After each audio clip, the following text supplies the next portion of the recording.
Welcome to Let's Just Talk. I'm your host, Hammi. Joining us today is Dr. Alejandro Velasco, an expert on Latin American politics and professor at New York University. We'll be discussing the recent controversial presidential elections in Venezuela, the ensuing protests, the impact of sanctions, and potential pathways for the country's future. Dr. Velasco, welcome to Let's Just Talk. Thanks so much for having me. I appreciate it. Of course, and we're going to jump right in. The reason we're here is the elections. Nicolas Maduro was declared the winner of the recent presidential elections for his third term, but there has been widespread allegations of fraud by the opposition, and the streets of Caracas and other parts of Venezuela have been filled with protesters. Can you begin by giving us a situation report of what's happening on the ground for those who may not be tuned in? Sure. Just to be clear, what's happening on the ground like today? Sure. Well, what we've seen over the last couple of days is a bit of an easing of the highest points of tension that we saw last week, right after the election, where the protests that you just mentioned were quite significant. Some of them had turned violent. We had reports of nearly 24 deaths. What we're seeing today, though, is less public manifestations of this discontent and unrest, and more targeted approaches to trying to combat what many, both in Venezuela and, of course, abroad, believe is a fraudulent result. Some of that is happening in the courts. So the Maduro government has, in a kind of strange legal maneuver, impugned the results of the vote, even though, of course, it allegedly has won, to the Supreme Court, which then has requested from the National Electoral Council, which is nominally an autonomous institution in the Venezuelan state and constitution, to hand over all of the electoral results, so that then the Supreme Court can confirm what the National Electoral Council has announced. Of course, the opposition candidate, Edmundo Gonzalez, did not agree to form part of this effort. What he has been claiming, and of course, wide sectors of the opposition claim, is that he won outright, and in fact won with a significant majority, a 2-to-1 margin. And so on the streets, what we're seeing now is this tremendous uncertainty.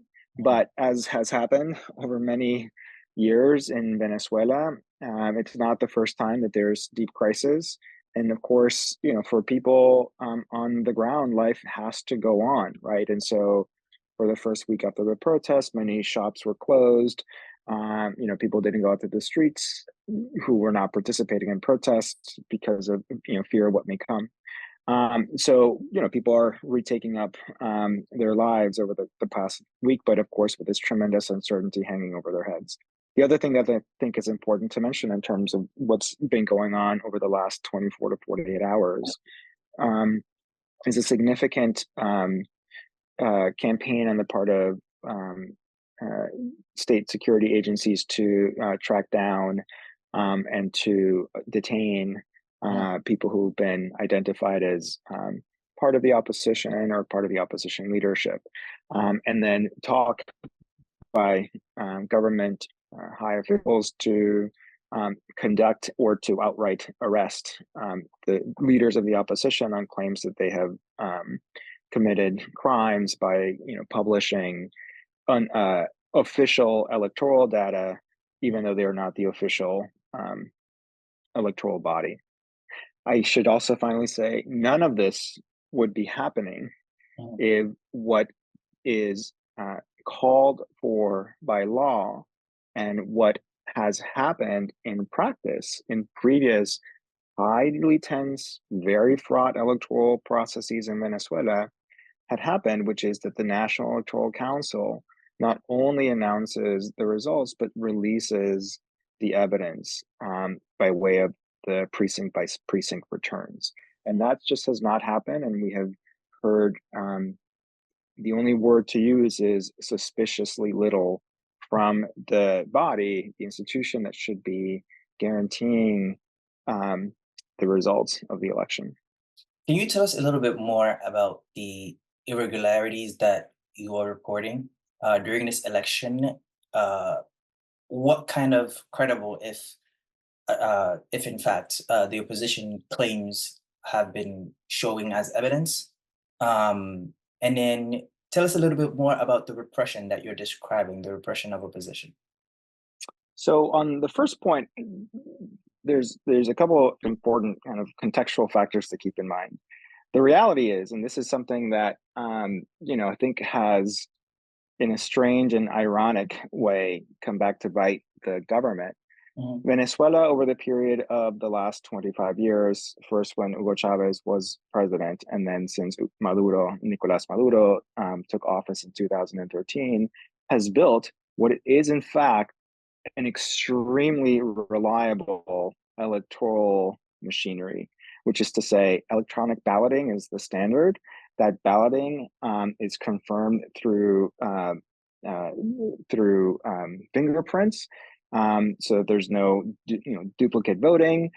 People receive a copy of their return, which they get to keep, and then at the end of the evening, every machine issues the results, which are validated by witnesses from the various parties that are present, and then those are the returns that get emitted to the National Electoral Council, which then conducts what's called a hot audit of a certain number of the machines, just to make sure there weren't any significant or any at all really electronic irregularities. And then at that point is when the results are announced, and then they could be impugned, and as they have been before, and then a larger number of the ballots are counted to make sure that they confirm what the machines actually say that they did. So in terms of electoral day irregularities, there are very little. There are very few. The election day process in Venezuela is actually quite blindado, which is a term that the government has used in the past to say it's armored. It's very safe.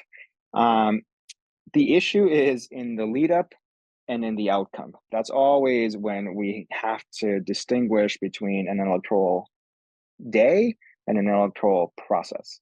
So in terms of irregularities, the most significant ones for this particular election had to do with the lead up to the election. So here what we saw was a number of high profile opposition leaders barred from participating in the elections, most notably, of course, the person who won the primaries from the opposition last year, Maria Corina Machado, who then was barred from running for office. And then so she had to select an alternate who then was also barred, and then select a second alternate who is the person who is currently on the ballot, Edmundo Gonzalez. But that's not, the only person in the opposition that's been detained or barred or outright arrested over the last 6 months. Also, people who supported, or who I'm talking about, like regular restaurant owners or taxi drivers or folks who visibly hosted or supported the opposition in its presidential campaigning, would then coincidentally have like insurance or revenue IRS like revenue audits conducted against their businesses and shut down, right? So very clearly an intimidation tactic, and things of that nature, but using various arms of the state in order to really undermine the electoral process. And so that's one significant irregularity that doesn't get reflected specifically in the ballot boxes themselves, but are part of the larger electoral process. But the real meat, the heart of the issue right now, and what the opposition has mostly, and I think, smartly, which is, I should say, quite a change in their strategy and tactics, which have largely been not quite as smart as they have been, is that they have centered on what is now a key irregularity, which is what I mentioned before, that the National Electoral Council, as again required by law and also practiced in the past, has not done its basic job of releasing the data. And so the primary irregularity is one of omission, at this point, one of omission rather than one of action, Okay. right? They're not alleging that either the government or the National Electoral Council has tampered with the ballots. They just haven't released the ballots, which of course then gives tremendous pause in the context of how fraught this process is and how fraught it has been for so many years, and the little credibility that the various parties have towards one another. Mhm. This absence of information then results in tremendous amounts of suspicion, which is now, of course, um, yielded these claims. In terms of repression, so it's twofold. The first one is what we might call more quotidian repression, which is police meeting demonstrators on the streets with riot gear, tear gas, sometimes lethal weaponry, leading to these clashes, which have claimed, as I said before, almost 24 lives, as well as the attendant arrests that come as a result of these moments of unrest. But the other form of repression is the more surgical.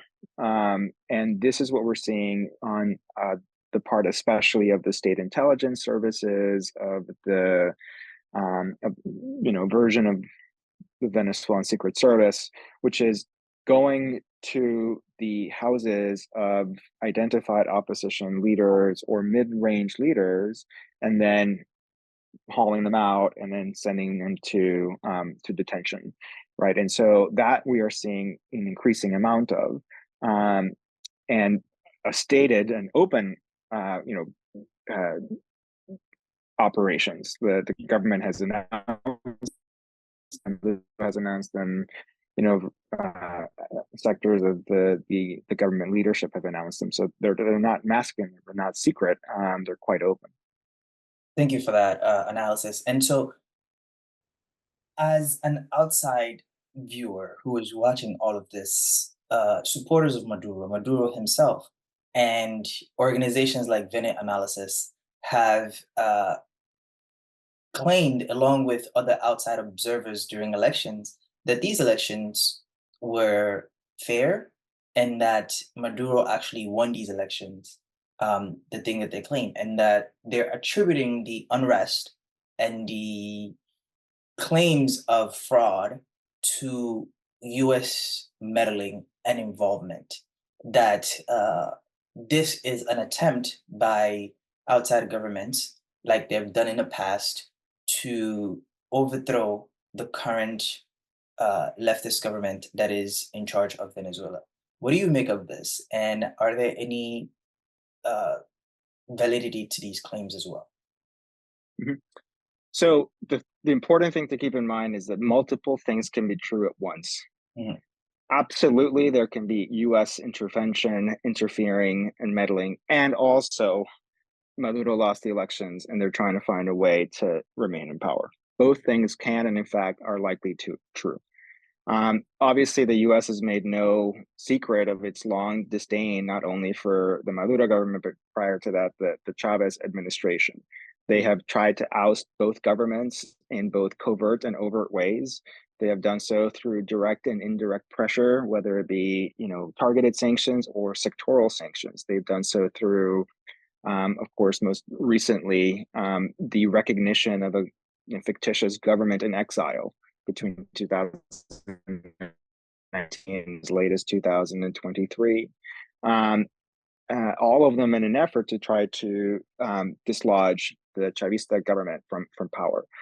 So, to the extent that we are where we are, in some ways, is a a reflection of a change of strategy from the Trump administration to the Biden administration, which rather than trying to directly oust the Maduro government, have opted for what appears, at least for now, to have been a much smarter strategy, which is to basically um, uh, play Chavismo's or Maduro's own game, which is, okay, you say you want elections, let's have elections, let's do it, and let's make sure that those are in fact free, that those are in fact fair. We will ease sanctions to make sure that they are, and will condition easing sanctions to the extent that that these elections do happen in relative fairness. And so, how the U.S. has responded, or the way that the most significant way in which the U.S. is meddling, is through this carrot stick approach of sanctions, right? And which has a significant impact on how people relate to their political reality. But sanctions are not new. They're also not the only, by far, reason why people, especially those who have long supported Chavez, are upset and feel like they are no longer willing to support Maduro. So that's on the one hand, right? I mean, U.S. interference, U.S. meddling is an historical reality of Latin America, and certainly true and well documented in the case of Venezuela. But none of the influence or meddling or interference on the part of the United States um, answers completely the question why popular sectors who otherwise in other moments have supported Chavez or then Maduro have turned against him, right? They have certainly exacerbated the conditions on the ground. But if anything, what we've seen is an easing of sanctions, not a strengthening of sanctions under the Biden administration, right? So, that's a difficult argument to sustain over time. But the other significant response, right, is that it's not just your predictable geopolitical alliances that are speaking out at this moment. It's countries and people like Brazil and Lula, perhaps the most recognized, leftist leader in Latin America, with a storied record of leftist governance. Gustavo Petro in Colombia, who himself was a guerrilla leader before he was elected president. And then, the new administration in Mexico, all of which have come out and made very similar statements, in some cases, joint statements, as happened last week with Lula and President Biden, urging the electoral authorities to do what the law requires, which is to publish the data, right? So, to the claims of U.S. intervention or U.S. meddling, I think the answer is yes, absolutely. The U.S. is exerting pressure to affect its desired outcome. And none of that negates that we still do not have access to the official records as the law requires and as we've seen in the past. And so in the absence of that, two things can be true. There might be fraud and the U.S. might be meddling. Thank you for that. And then quickly, can you, for those who don't know, talk a little bit about who is Chavez, and the origins of U.S. interventionism in Venezuela? Why are they so opposed to these two leaders, Maduro and Chavez? And then jump into the impact of U.S. sanctions on Venezuela over time. Well, those are two huge questions. Two huge Let me questions. try to That's why I let me said try to quickly, because we can be here all night. I mean, let me yeah. try to summarize them as much as I can. So, Hugo Chavez was a former military officer, a lieutenant colonel in the army in Venezuela, who came from an impoverished background, not completely impoverished, but significantly so, to ascend the ranks and become lieutenant colonel. In 1992, after basically over a decade of plotting with other army officers in the context of severe economic crisis in Venezuela in the 1980s, he staged a coup in 1992 and was unsuccessful and eventually served 2 years in jail. The coup, however, really galvanized significant sectors of the population because what he claimed, in contrast to what had been the experience in many other parts of Latin America, where when the military comes to power, it's usually a right-wing dictatorship, what he was proclaiming was that popular sectors in particular have not been heard. In fact, they've been repressed. And so what we need is change that is much more to the needs of the large swaths of the population that have seen themselves affected by neoliberal economic policy, by less and less enfranchisement, etc. So he became a kind of a very popular figure, despite him in some ways because of the failed coup, which really catapulted him to significant visibility, to the point that after he was released from jail through a presidential pardon in 1994, he started a process of campaigning on a platform to revolutionize Venezuela, what he called the Bolivarian Revolution. And eventually he was elected on a platform to change the constitution, and to bring more transparency and participation to the government, but really to do so by way of redirecting and reinvesting the revenues from Venezuela's primary source of income, which is its oil company, which had been nationalized in 1976, but by the 1990s had gone through a process of reprivatization. And his aim was to retake control over the oil industry on the part of the state, in order that revenues could be shared more equitably across the population. This was, of course, a time when the Bush administration first came into office in the United States, and so part of the initial animosity between Venezuela and the United States, it didn't have to do with leftism or socialism. It really had to do with differing visions of what the role of Latin America should be in Latin America, which is to say, it should play an independent role rather than being dictated to by the United States. And so, in this form of kind of for the region, Chavez was very much an early advocate of the region having much more autonomy than it had done in previous decades.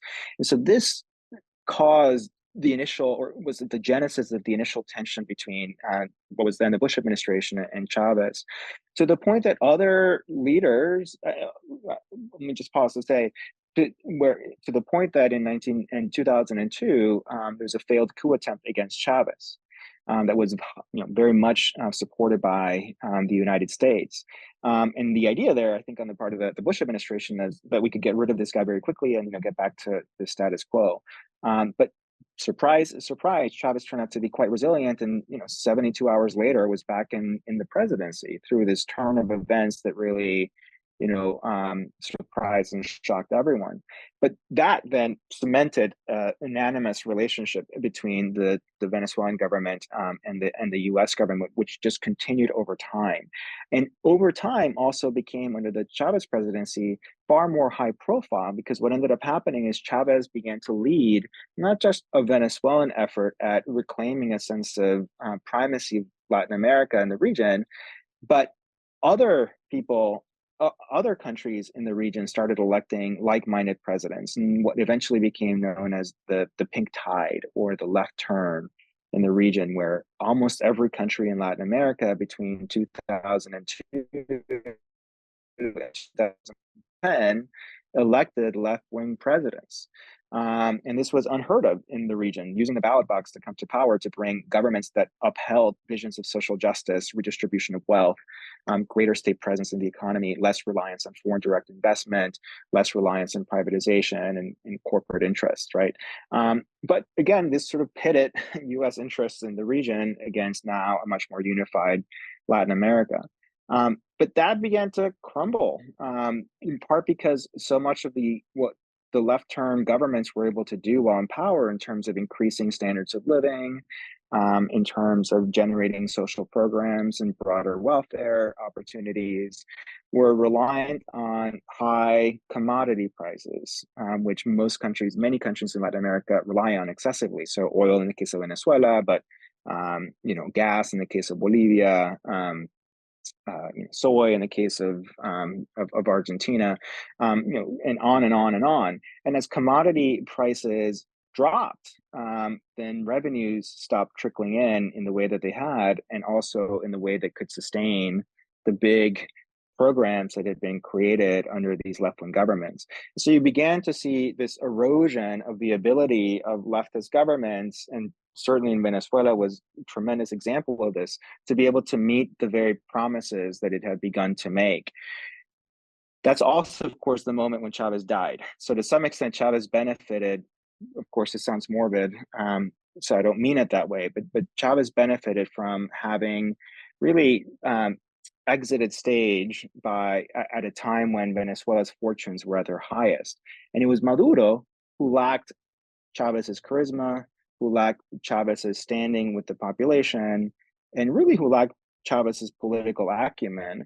And it was left up to Maduro to now deal with the effects of an economy that was no longer buoyant as it had been under Chavez, and also a popularity for the Chavista project that was no longer as solid as it had been without its leader, right? Without Chavez at the helm. And really what happened was that Maduro had two choices. Maduro could either have gone the way of the ballot box, and if at the next elections they had lost, then cede power, and become Chavismo but in opposition, or the opposite, which was to make a gamble to stay in power at any cost. And that's what ended up happening. And so at this point, of course, you also have a different administration in power in the United States. You have the Trump administration in office in 2007 and 2017. And now there is this tremendous pressure on the part, both domestically, of people who had left Venezuela, primarily upper classes and middle classes, who had begun to leave Venezuela in the early 2000s under Chavez, and we're now living in places like Florida and Jersey and Texas, to really exert influence on the U.S. government to oust the Venezuelan government at a time of significant weakness. And this is where we began to see much more direct efforts at overthrowing the government coming from the United States. That part of the tension emerged as an ideological tension under Chavez, but then became much more so one of, in the case of Venezuela, less tied to ideology and really more tied to preserving power. And the United States, especially under the Trump administration, seeing Venezuela far less as a geopolitical target and much more as a domestic one in order to influence domestic politics in the United States. That speaks to your second question, which is the impact of sanctions. It's important to keep in mind that Venezuela has had sanctions imposed by the United States going upwards of 20 years. The first sanctions that the U.S. government imposed against Venezuela were to its arms industry and military, which had, before Chavez came to power, been really tied to U.S. armaments industry. And so what the U.S. started to impose as sanctions was restrictions on weaponry or weapon systems from the United States. But that was just a small sampling.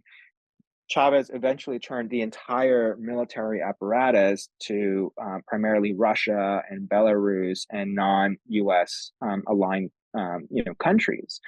But that was just to say that sanctions have been in place in Venezuela for a long time. The question is, what types of sanctions? They've gotten progressively more stringent over time, beginning in around 2009, 2010, you started to see targeted sanctions against high-level officials in the Venezuelan government, all of which Chavez in particular benefited from, because of course he could paint these as examples of the U.S.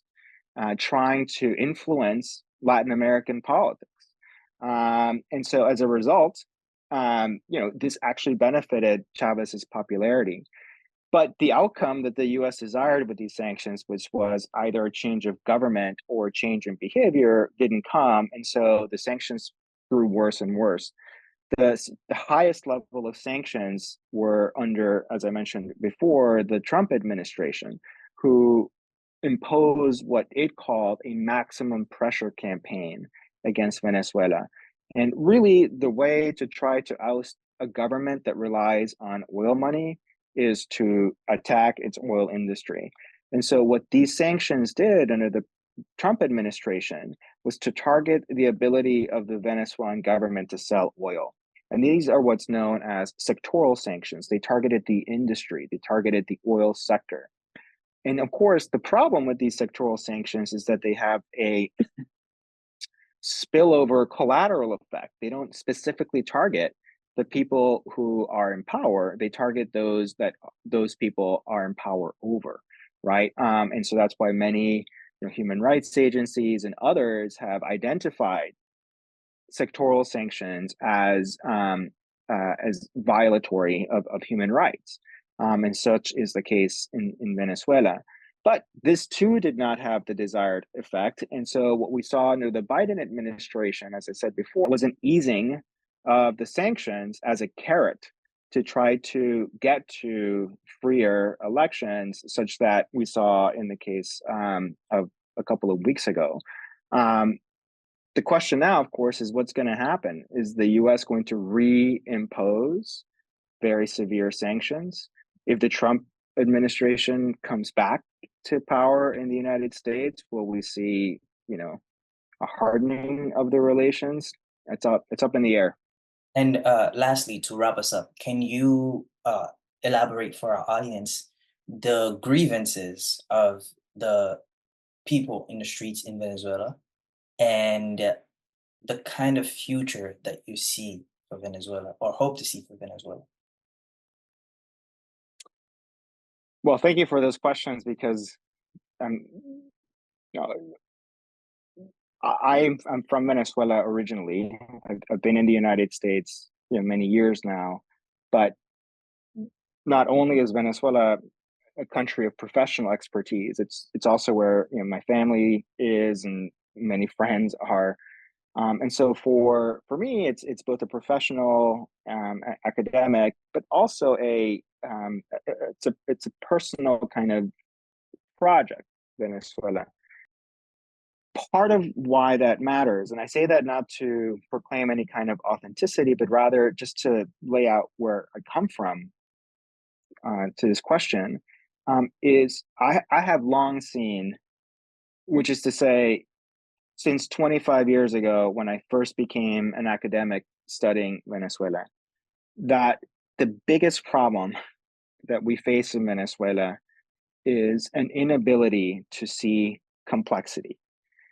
Uh, the highly polarized nature of Venezuelan politics basically means that if you support Chavez or if you support Chavismo, or if you don't support Chavez and Chavismo, you oppose it completely. That is going to dictate everything that you see and know about the world, right? And that also dictates your ability to process conflicting information or complex information. Everything becomes simplistic and boiled down um, to what you want to hear. It's like an echo chamber, right? And so all of my work has always been to try to highlight the complexity in Venezuelan politics as an effort to break the logjam of polarization, right? Um, what I would like to see for Venezuela is obviously political stability that results in economic prosperity for everyone in the country.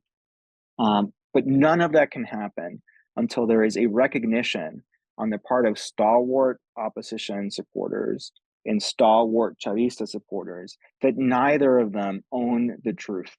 Both of them have to contribute to forging a future for Venezuela that is not either or, but rather both and.